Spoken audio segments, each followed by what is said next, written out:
एक परिवार छुट्टियां बनाने की प्लानिंग करता है। रोहन, उसकी बीवी शगुन और दो बच्चे आदित्य और आदि।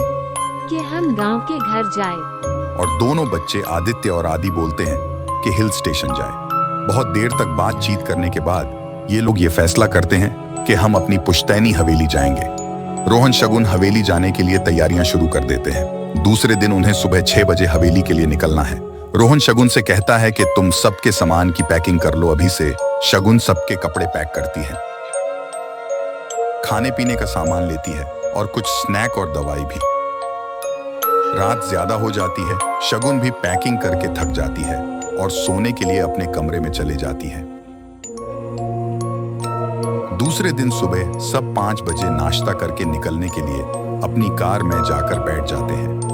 बच्चे बहुत ही खुश होते हैं। रोहन और शगुन सारे बैग अपनी कार की डिक्की में डाल देते हैं और निकलने की तैयारी करते हैं। रोहन कार सीट पर और शगुन इसके बाजू वाली सीट पर और दोनों बच्चे पीछे की सीट पर बैठ जाते हैं और हवेली के लिए निकल जाते हैं।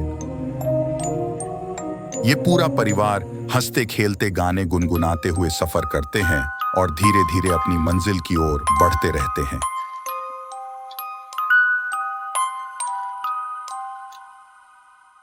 सुबह से दोपहर हो गई। सबको बहुत भूख लगी थी, तो ये सब खाने के लिए किसी होटल में रुकते हैं और कुछ खा पी लेते हैं।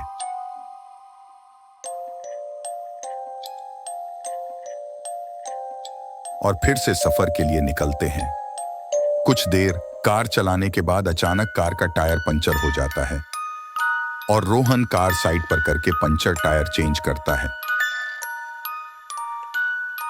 और फिर से सफर के लिए निकल पड़ते हैं। जैसे जैसे ये हवेली के करीब जाते हैं, कुछ ना कुछ होता है। अब आदि की तबीयत खराब होने लगी। अचानक उसे उल्टियां होने लगी। शगुन भी परेशान हो गई। उसे दवाई दी और सुला दिया।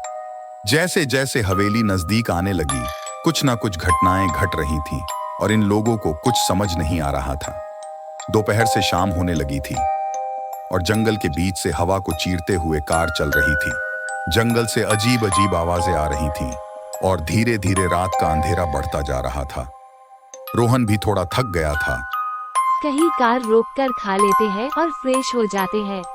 ठीक है। और कुछ दूरी पर जाकर उसे एक छोटा सा ढाबा दिखता है।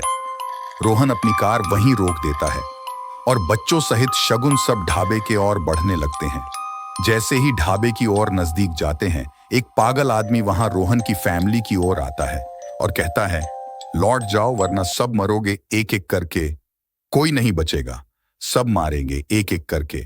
लौट जाओ यहां से। आगे का जानने के लिए मेरे साथ बने रहे आगे की स्टोरी में।